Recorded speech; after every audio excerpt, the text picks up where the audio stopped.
to the next panel and a relentless pace. Many of you have just been with John talking about careers from the East to the West Coast. We bring back the gatekeepers for the next hour, and four wonderful individuals that I feel very fortunate to share this next 45, 50 minutes with. It's lovely to have Kirsten Moss, the Assistant Dean of MBA Admissions from Stanford, our early bird for the day. Also with us, Donna Clark from UVA Darden, Naz Eranguk, who promised not that she'd leave the alligator in the spare closet, from the Florida MBA Warrington, and Stacey Battas at UT Austin McCombs. And Stacey, I'll be looking to get some of those Amy's ice cream deliveries from you. So we'll have to stay on after the webinar. I had said to all of you, just looking through the stats of the incoming class, well, perhaps just how exciting it must be to have everybody on campus, even if they're wearing masks. I mean, Kirsten, it must be a lovely moment just to receive 426 talented individuals whose stories you know so well. It's, I think the best way to describe the campus right now, and I bet the other deans of admissions will agree, is euphoric. So the second years who have been closed up for a year are just bursting out, and the first years are realizing that, we have pretty much open space and gathering. So it's really been fantastic. Right. Donna, you've put that undergrad psychology degree of yours to great use in a career at many of the top schools, trying to, you turn paper into reality. And again, you sounded very, very excited with Scott, with the people that you've brought in for this latest group, well over 330 of them. We're so excited about this year's entering class. And I mean, although, gosh, these applicants went through so much this last year and a half with, test centers being closed down and wondering if they could get visas and out of their home countries. And I think all four of us have probably been rooting for our entering class, to get here safely. And it's really nice. But to Kirsten's point, it's funny because the second years that are in the class right now, of course, were first years last year, and we had a scavenger hunt when they came back because they didn't know where some of the different locations of the building were. And so there was a fun scavenger hunt to orient them to areas of the building that they may not have seen yet. So that was a fun way to kick off the year for them. That's right. First year, second years, who's orienting who? It's Naz, it doesn't lose any of its shine, this job, right? Every year you get the reminder of why you love what you do. Absolutely. And, it's fun because, we started our semester early in August where we started our orientations. And it was fun because the students got to come to Gainesville when it was a little bit quieter. And as they were getting oriented into the program is like when, the whole city started becoming so vibrant again with all of the students moving back to campus. And so it's been a wonderful experience in the swamp. And I'm actually just excited because this week's homecoming for us. So I can't believe it's already homecoming, and we have over 500 students coming to a tailgate this weekend. Right.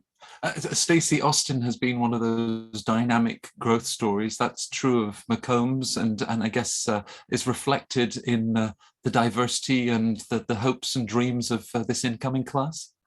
Yeah, definitely. As everyone has stated, this year has been incredibly stressful for a lot of our incoming students, but also just really, really exciting for them. We actually had a decent amount of defers that ended up deferring 2 years ago, and then they just enrolled this August. So for them, it's been a very long journey over the past 2 years to get here. So the level of excitement is definitely there. And yeah, we're really pleased with how our most recent class of 2023 has really shaped up. Right. Kirsten, as I looked at the incoming class, that the international numbers were way up on last year. I know that there were deferrals and sort of a wider context for that. But when I look at, the number of Black Americans in the class is up strongly, Asian Americans, Hispanics, the number of first generation that is brought in, I think, a new record. So is it job done? You can pack up and go home now, or just a work in progress? Matt, that's a great question. I don't think the job is ever done. Thank you for highlighting some of those numbers. It's only the second year that we've talked about our first gen that we've publicized that number, and at 12%, it's just a testament to the grit and perseverance of so many of our applicants to not only be the first in their families to go to college, but also then to make it to grad school as well. So really proud to show those numbers. And it also, I'm sure the other deans appreciate each time you craft the class, the hard work that's behind it, all the work that the applicants did to get their applications ready, and frankly, all the work that the team did to try out and help people understand that this education might be helpful to them and might help them on their journeys.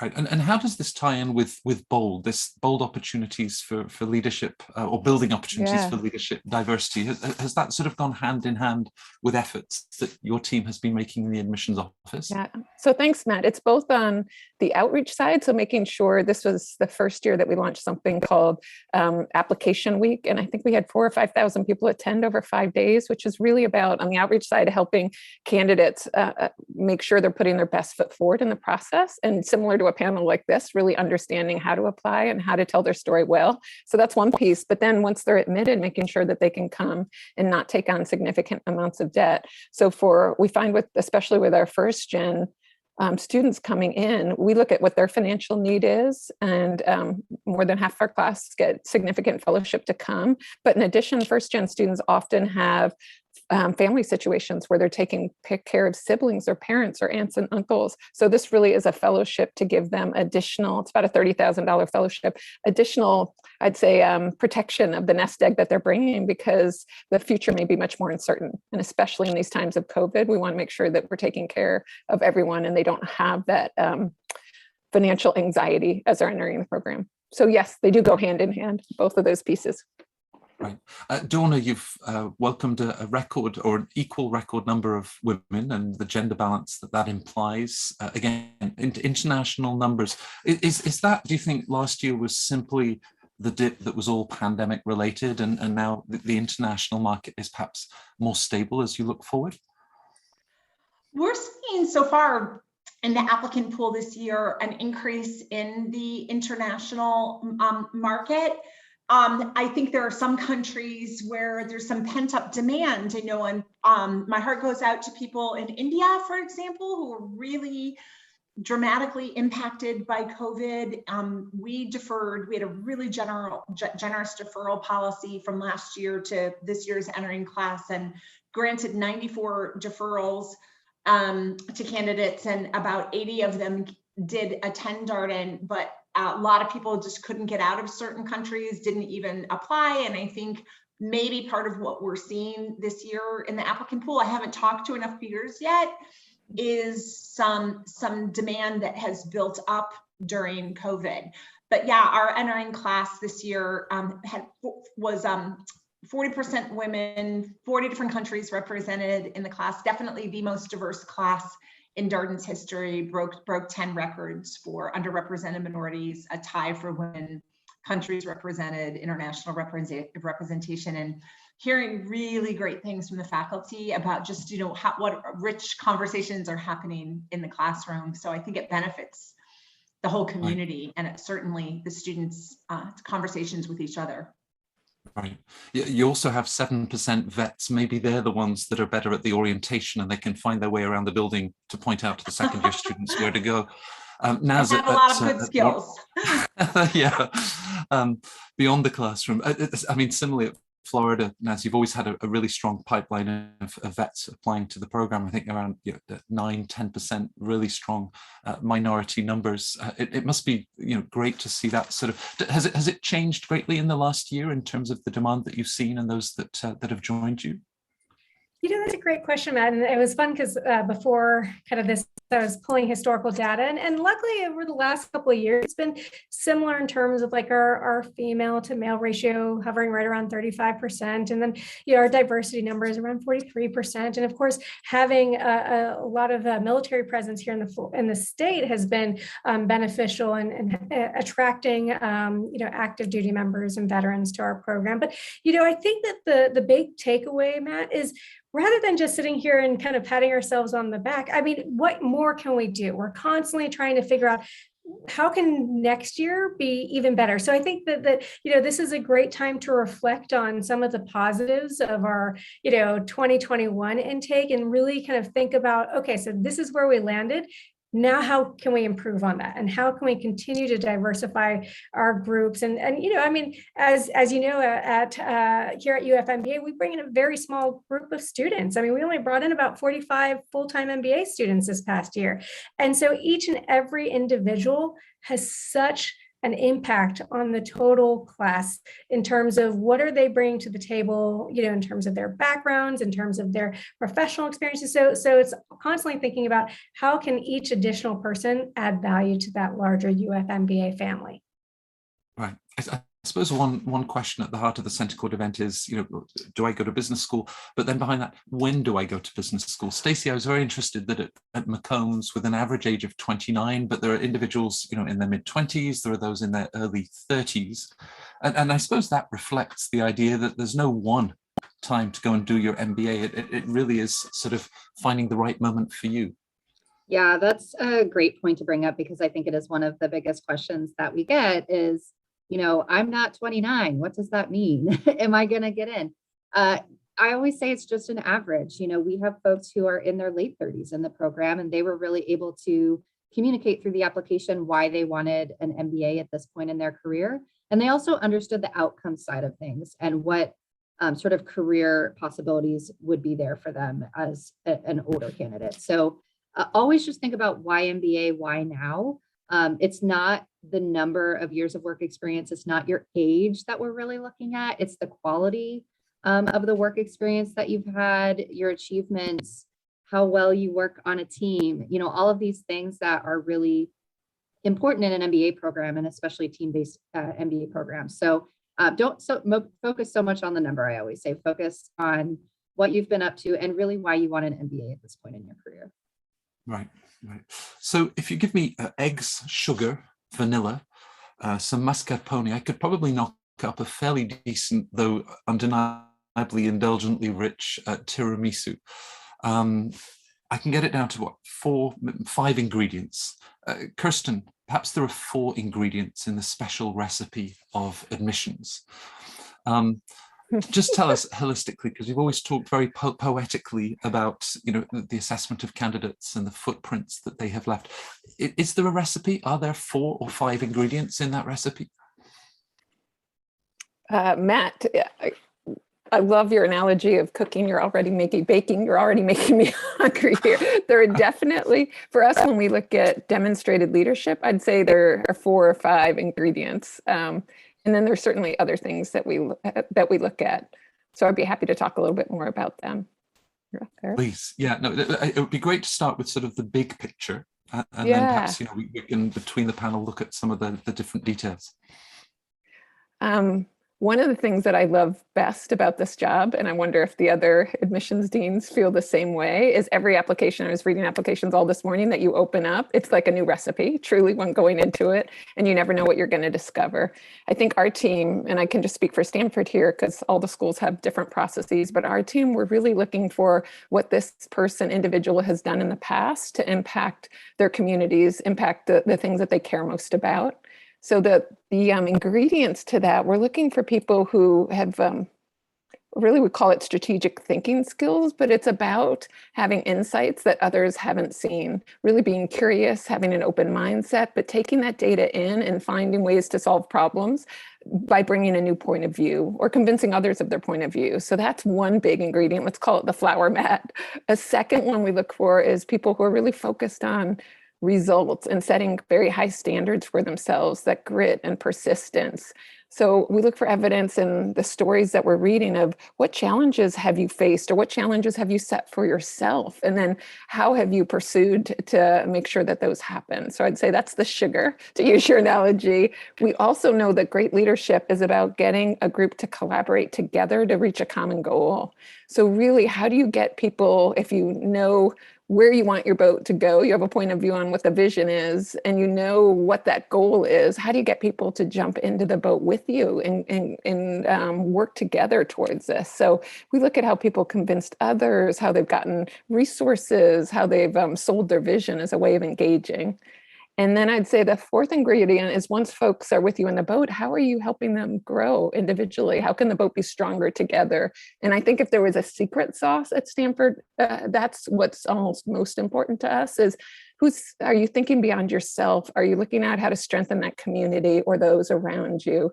And I know that's as part of a campus that has a really small class size of 400, we hope that each person's coming in and thinking, how do I make this community stronger? In addition to how do I grow at the same time?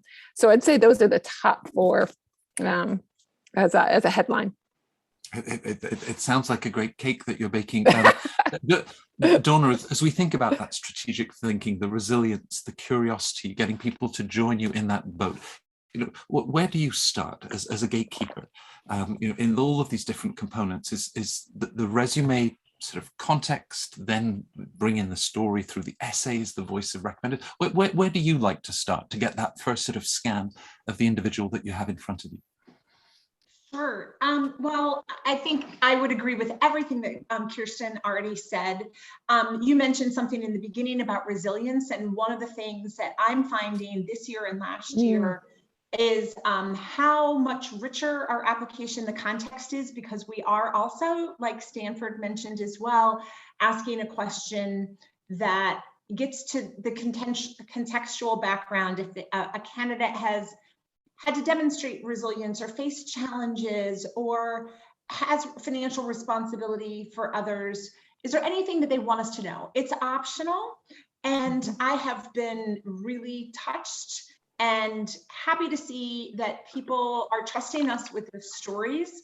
I think having done this for 35 years, I really wish we had been asking that question years ago. I think sometimes in optional essays, you would hear some of this, but providing that opportunity really illuminates, every applicant is coming from a context, right? And very, very helpful for us to know, with applicants who lost a parent to prison, another, have had issues with addiction in their family, have faced significant poverty, and in many cases, taking some of the early life or midlife struggles and turning it into something positive with great passion for helping in a lot of different industries.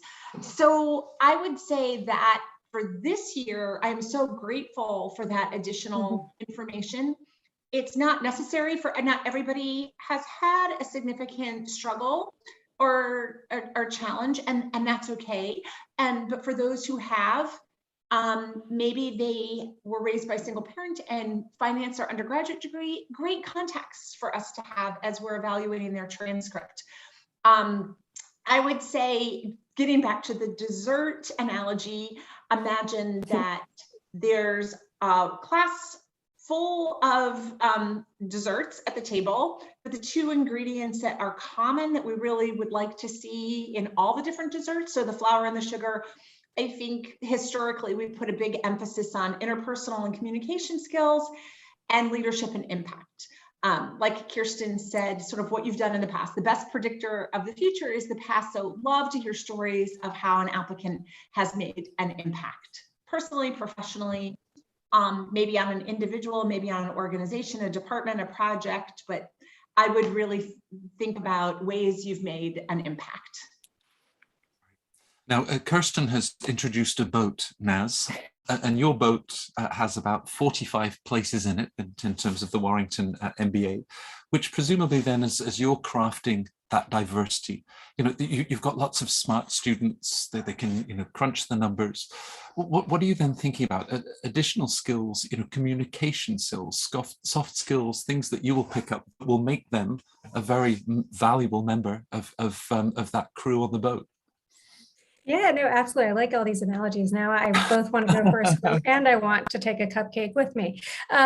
So I think that when we're looking at students from a prospective student perspective, I look at the coachability, how well they're able to tell their story. I think both Kirsten and Donna did a fantastic job of kind of bringing that equation together, what we're looking for in a student, but above and beyond that, we have the grit, the perseverance, the coachability. How well will this individual work in this small family environment? And I think that, more often than not, of course, the MBA program itself will help them in curating their storytelling skill sets and their soft skill sets even more so. But it's how well can we understand who this candidate is, their ability, their level of engagement, their interest in jumping into a program and really, just embracing the experience. And I know that that's really hard to tell on the front end, but how engaged a candidate will be with us, how they are during the interview, how they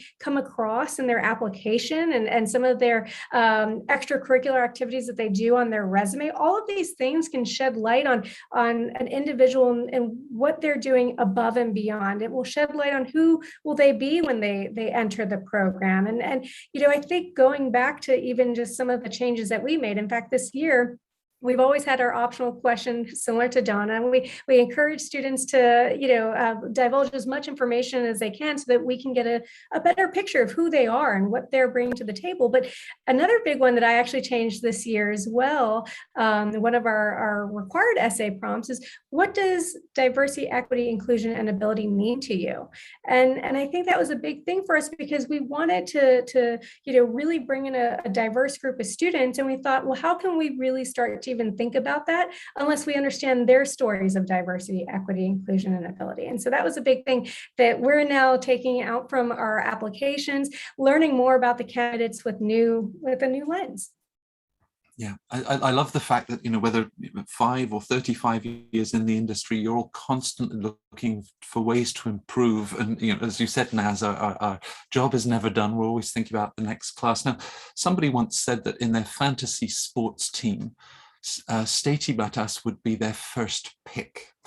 That obviously speaks to a recommender having worked with you, Stacey, and remember who that was? So recommenders, the importance of the role that they play, because, Donna talked about essays, the opportunity to share experience, provide wider context. Naz was talking about the interview and a personality that can emerge. Recommendations, what are you hoping to discover through a letter of recommendation? Yeah, this is a great question because I think the recommendation is probably the component of the application we get the most questions about, which I always find really interesting because there's so many other components, and this seems to be one that people just have a lot of questions about. So it's kind of a black box. So one thing that I think we look for in our recommendations is what are your achievements? What impact have you made? Everyone was kind of talking about impact earlier. So having someone who you've worked with on a professional level really talk about the impact that you've made at that company. Have you gone above and beyond? Have you really taken initiative? And another thing that we really look particularly at within the recommendation is how well you work with teams. How do you work with your coworkers? What sort of leader are you in a team dynamic? So that's kind of why we do steer most folks to a direct supervisor or a previous direct supervisor, indirect, someone who can really speak to that professional experience that you've had. Because I find that sometimes with, for example, a college professor, they may not know that aspect of your professional career, right? So definitely finding someone that knows you well also is a must.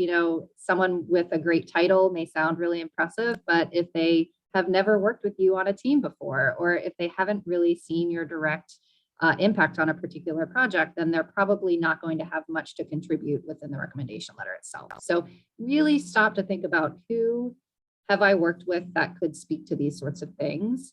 I guarantee you know the right person. You just need to think about it, and then always give yourself a lot of time. Make sure you're chatting with them beforehand to go over why you want an MBA. Here's what I'm really looking to get out of the experience, so that they have a better understanding of why you're applying. And I find that feeds really well into the recommendation itself.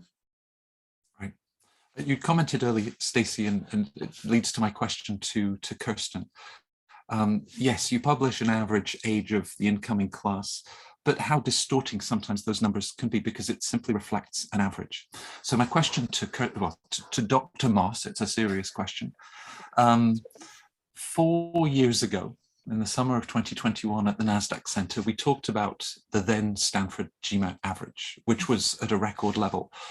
Now, we've just gone a point higher than where that score was. So, Kirsten, can you just talk to our viewers about, in a sense, what that score does not mean? You know, we know that your admits are smart, they can be, you know, great in the classroom, but I want to make sure that people also reflect that you admitted someone with a 610 and not just those averages, because, you know, numbers can be so misleading. Can you just speak to that? Yeah.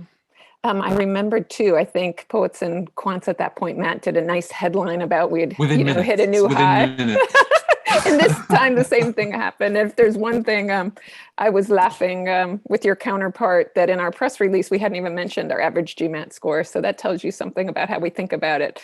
And I really would, let me just start by saying the things that we just talked about, and it's so fun to hear all the other deans of admissions because we share these similar things that we're looking for. Without a doubt, when I am reading an application, when the admissions committee is reading an application, that is where we start. That's what we think is important.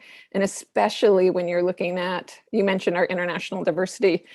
This year it's 47%. So think of all those people who have English as a second language, our first gen who maybe didn't have a lot of the coaching and training that others would.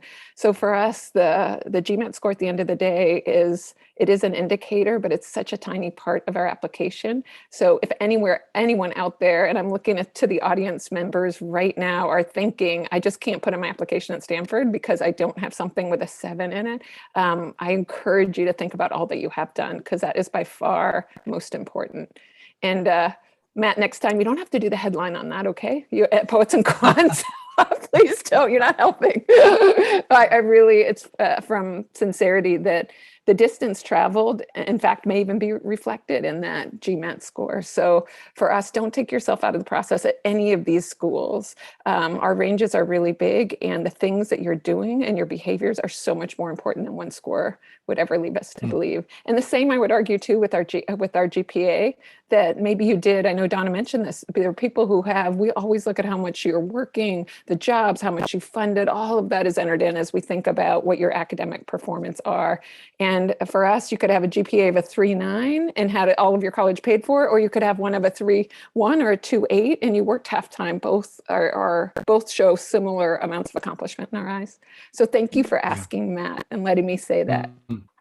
Yeah, because I think it speaks to a point that you've made and has always struck me about footprints and you know, focusing far more in the application to any of your schools and to Stanford about perhaps impact, you know, that you've had, how you've then supported the development of others, and all of these really are essentials for you. GMAT is just one data point.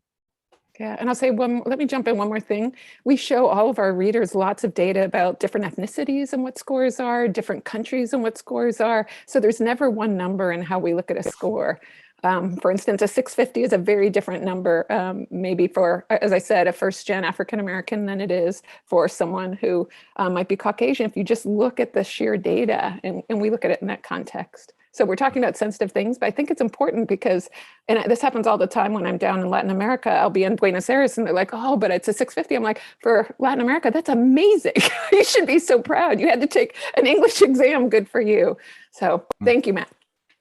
Yeah, Donna, your Dean Scott has also, you know, talked passionately about this idea of inclusion, and you know, your policy for what the last 18 months has to have, you know, test optional. Do you feel that that has sort of unleashed perhaps demand or people reaching out to Darden that you might otherwise not have seen? Thanks for the question. We're really proud of our policy, which I would say is a work in progress. And basically the philosophy behind the test waiver is that not all stellar applicants are stellar standardized test takers. So we had an enterprise analytics team look at what does predict academic success at Darden, and the GMAT and GRE, for example, are two great predictors. So we have absolutely nothing against those tests.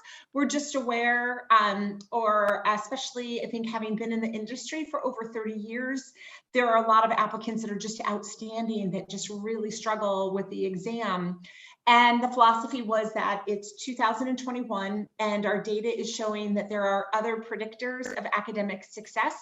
So if a candidate can make a compelling case for having alternative evidence, they can go through a process before they apply to Darden and apply for a test waiver, and that they do have to show compelling alternative evidence that they can do well academically.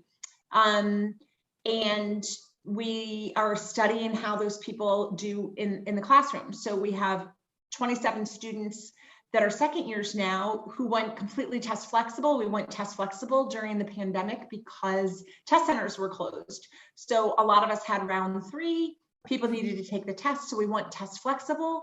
We then shifted to a test waiver because we wanted to be able to give some people some guidance before they applied as to whether taking that test would be in their best interest or whether we felt that there was sufficient evidence. So I'm really proud of it. We do absolutely want to admit people who are going to do well academically and are continuing to gather data about what those predictors are.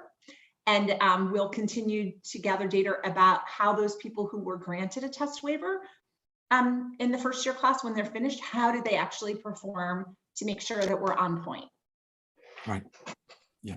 And much like the Bold program at Stanford, I applaud all of the initiatives that you've made around your scholarships. Perhaps we'll talk about scholarships and different initiatives just to make this wonderful education accessible to so many people. Naz, if you've just welcomed a class, let's jump forward a year or two, and you're looking back at the class that you admitted, and you sort of think about, yeah, we knew that they were going to be stellar in the classroom. You know, there was just something that emerged from their applications. I'm not saying that we always get it right, but with hindsight, does it really then sort of perhaps consolidate the decisions that you made, and also how you've identified someone that's really going to fit with the culture of your program? No, absolutely. I think that that's so integral even in the application process, because it's not just my admissions team, right? It's you know, we have our business career coach who will be on tomorrow. She'll be, you know, talking about her strategy, but also our student affairs and our professional development team. So there's a whole team of individuals all focused on academic success, and how does each and every candidate, how will they have a unique experience to be successful at the end of the day? So I think that all of us, not only, you know, going into the interview cycle, do we think, you know, what does each and every candidate bring? But, you know, even now, as we have welcomed our students back to campus, you know, we were already starting to see their successes, even as they're placing in interviews and internships, you know, for next summer. It's fun to actually see that almost immediately, you know, we don't have to wait a year or two to start seeing these aha, wow moments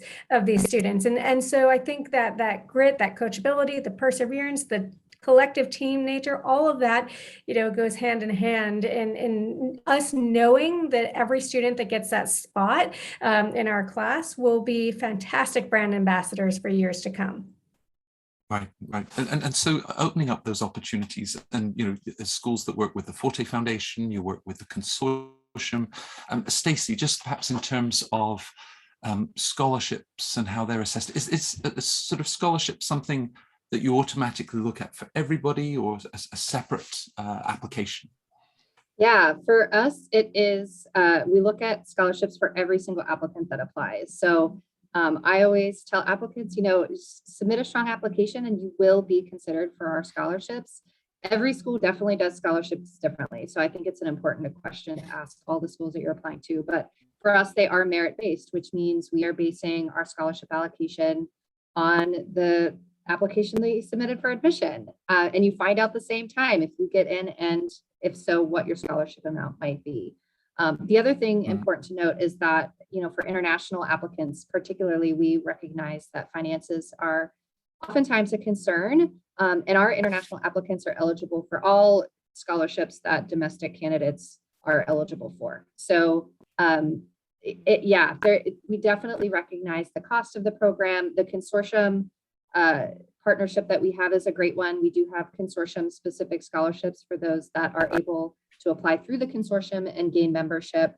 And we also do have Forte fellowships that are awarded at time of admission based upon your application for admission through the Forte Foundation. So lots, and that's not it, right? I mean, we have regular recruiting scholarships for anyone that applies as well. So I always say, you don't need to call out in your application, hey, I'd like to be considered for a scholarship. I actually recommend not doing that. But just by submitting an application, you're going to be considered. Right. Kirsten, mindful that you've been head of admissions at 2 top schools, you have an MBA from a top school. It feels like last year, we had that period, sort of third round, that first wave of the pandemic, and many thinking, right, I'll grab onto the idea of business school. As things we hope are sort of emerging and we're seeing the light at the end of a very challenging tunnel, your belief in the MBA, what it brings, what it has to offer, perhaps particularly as people, returning to positions, but ultimately looking for change, embracing that opportunity. Are you as much of a fan of the MBA today as you were when you got your own? Matt, you always ask questions in a delightful way. Thank you. Makes me think. I am more bullish, and I think what's amazing to me and I know Donna said she had 35 years, is that right? I think. What's amazing to me, if you look back, I've only had, I think, 20 affiliated with admissions, is the opportunities today for the students who are graduating are unlike any we've ever seen. So it feels almost as if there's been a portal that has opened up where going to business school, a few decades ago, it would be, or even 2, it would be, I need to get out and then maybe I'll be an associate and someday I'll be a vice president and maybe I could be a senior vice president and someday I'll get somewhere else. And now, at Stanford, as an example, 1 in 5 students are founding their own companies. They've raised just in the last 5 years, close to $2 billion in capital. The opportunities are, to me, in some ways, mind-blowing. And if that's out there for individuals, what do they have to do to prepare to do things that they find meaning in life and to gain the confidence and the resilience to actually make that happen? So as I'm out on the road and all of us do this and saying, why are you thinking about an MBA? Knowing that those opportunities are there, the question is, what do you really want to do? What's the meaning and problem you want to solve? And then how are you going to get the skills up so you have that confidence and resilience? So I see the MBA, bottom line, is much more than just learning accounting and strategy and operations. That's important, but it's also increasing what your own self-narrative is. Like, what do you care about and what are you capable of? And surrounding yourself around people who are also taking similar risks and gaining that courage. Because, if you and I went to school today, Matt, it would be like, well, if Matt can do that, why can't I do that? So I think it's a fabulous opportunity to come in and just expand what you think you're capable of. Hey, Matt, can I add something to what Kirsten said? Please, Donna, do jump in. Yeah, one of the things that I love what Kirsten just said, and one of the things that I have read and heard at a couple virtual conferences is that this generation is expected to pivot industries and functional areas like no other generation before us. And I think that's so exciting for this generation. And I've been in higher ed my whole career. My dad was a chemist his whole career. I mean, it's foreign to me when people pivot from one function to another or one industry to another to the extent that they're predicting this generation will do. And an MBA, I think, is such a great background to have in order to be prepared to make those pivots. And so exciting, I think, for this generation too. Right. Bob Brunner once commented, Donna, he said, well, I loved his comment. He said, where can you do your best work? But also said, by the time you've done 320 cases at Darden, you're probably ready to land on your feet in any industry. So in terms of the application, do you really need the candidates say, in 5 years, I'll be VP of this, and then, making it into the C-suite? I mean, there's a lot of exploration. Oh my goodness, I'm so glad you asked this question, and I could be an outlier. I think I personally love the phrase, we don't know what we don't know. And I think there's so much beauty in an MBA program and all that people are going to discover. I mean, most candidates to full-time programs, the age range is broad, but for our program, it's typically 28 or 29 years old. People may have worked in 1 or 2 different industries, maybe at most, maybe a few more outside of that zone.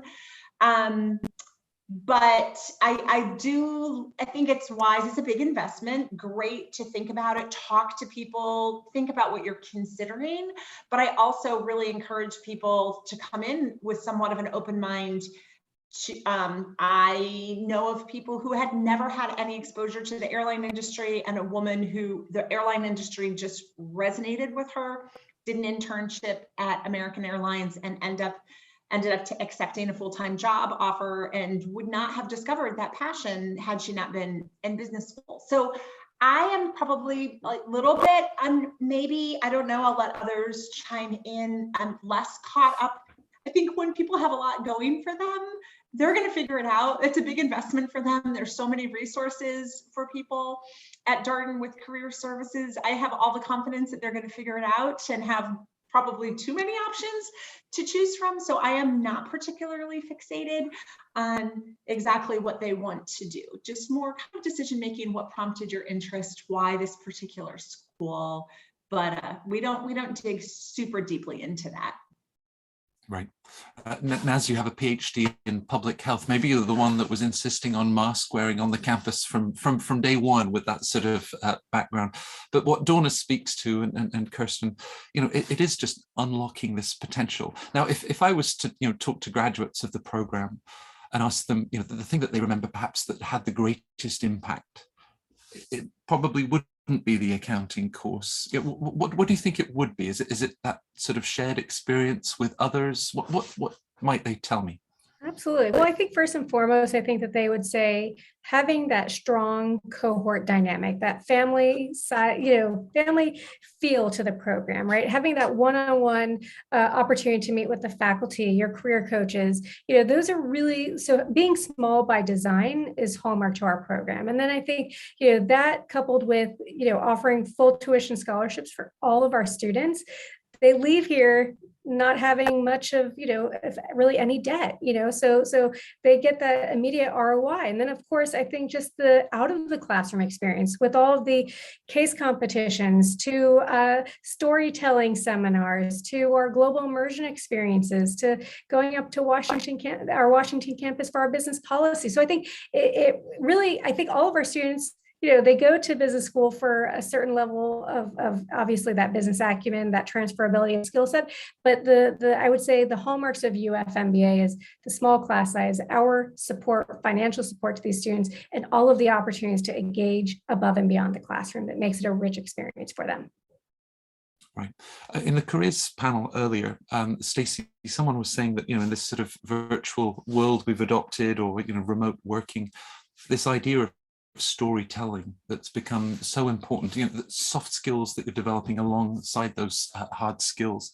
Is that something that you see, continuing to develop? How do we adapt emerging from post-pandemic and the sort of skill sets that you think will be really, really valuable to McCombs students? Yeah, wow.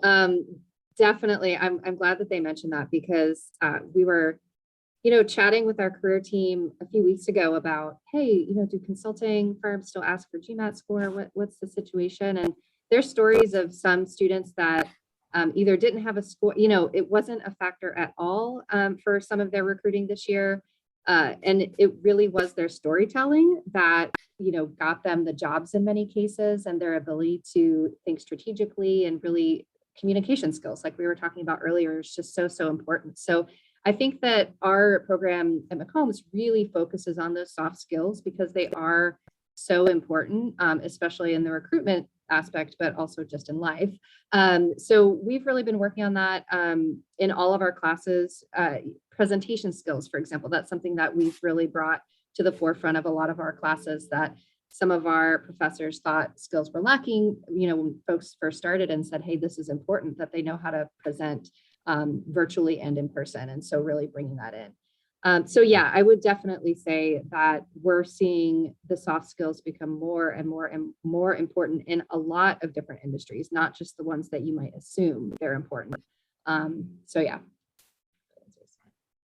With and post-pandemic, perhaps you all have a permanent an ongoing invitation to Paris, and we might start to travel and go out to meet candidates again. But Kirsten, as your team has rethought connecting with potential applicants, whether it's round 2 in early January or for years ahead, perhaps the deferred enrollment applicants too, in different efforts and initiatives that you've taken, You know, what do you think has really worked well that you're going to hold on to, and just other great ways to connect with the school? One of the things that's been so fun is by not being able to travel, and I bet again this has happened with other schools, you're really looking at what are we delivering to help applicants get educated about the process and about what the school can offer. So this summer we really pivoted from doing more of a geographic focus, you know, going to, let's say, Paris, Matt, and having our alumni on a panel and talking with Parisian students, to really thinking much more specifically about identity, about entrepreneurship, even like women in leadership, to all of our different, you know, subsectors, from real estate to, I did one on private equity or consulting or media. So making the bites that students can learn online much more targeted to what they're interested in. So we will keep all of that. And obviously it's wonderful because then we can record them and it can be a living library. And we'll still add back as soon as we can this chance to go out and meet people in person so that they can understand it really at an interpersonal level, what the experience has been like for folks from their cultures. So it'll be a both and, but really excited to have had the opportunity to just reinvent. Yeah. Well, of course, James Bond comes out next week and people will be driving fast in their cars on the way home. It tends to build that sort of euphoria. I'm sure that many people that have been watching this panel are eager to find out more about your school. So Donna, perhaps just some final advice as you move to the upcoming rounds of application. Again, perhaps just big picture, the sort of things that you think really help an applicant in terms of reflection, things that they can be doing to start their journey. Sure. I think I'm going to kind of focus on trying to, for the applicants out there that are listening, give you a couple words of encouragement, sort of play coach cheerleader for a minute. And one thing I would say is that most of the hard work is already done. By the time you actually sit and work on your application, you've been building a career. You've made your undergraduate experience your own. You have these stories to tell. A lot of the hard work is already done. Now it's just prioritizing what themes, what stories, what do you most want to convey in your application. So I hope that takes a little bit of the stress off, because I know it can be a stressful situation, and there is a lot to do between maybe taking the standardized tests and gathering recommendations, but just remember that most of the hard work is done. The other thing I would say is, I'm sure all four of us would say that our alumni, I hear this all the time, say, Darden was 2 of the best years of my life. I'm sure I see head nods. I think I would say you're about to embark on a really amazing 2-year journey, and try really hard to offset the stress of applying with some joy. Explore not only the programs, but what does the broader university have to offer, where you're applying, what about the city? I mean, those are some of the joyful elements of getting your MBA too, trying a new area of the world. What does the university that I'm attending have to offer in addition to the business school? So I would just say, try to turn it on its head a little bit, try to minimize the stress, and just to say, I am about to embark on a journey that many people refer to as 2 of the best years of my life. And that's, it doesn't get better than that. So what I love, whether it's 20 or 30 years of admissions experience, collectively you have infinitely more admissions experience than I have, and you bring with it such energy, passion, commitment, all 4 of you. So thank you for the last 50 minutes. You seem to have lost none of the commitment and belief in what you do. I think that reflects probably in every incoming class that comes to McCombs, that comes to Florida Warrington, to Darden, and to the GSB. Thank you for sharing that energy with our audience at Centre Court. I'll go and do my homework with John Kirsten to persuade him or dissuade him from certain stories to tell. But I'm really grateful that we got the chance to tell your stories. So thank you. It was lovely seeing you all. Thank you, Matt. And do follow up with the dates for the Paris event. There we go. Thank you, Matt. Thank you, Thanks, Matt. everybody. Thanks. Bye. Bye, everyone.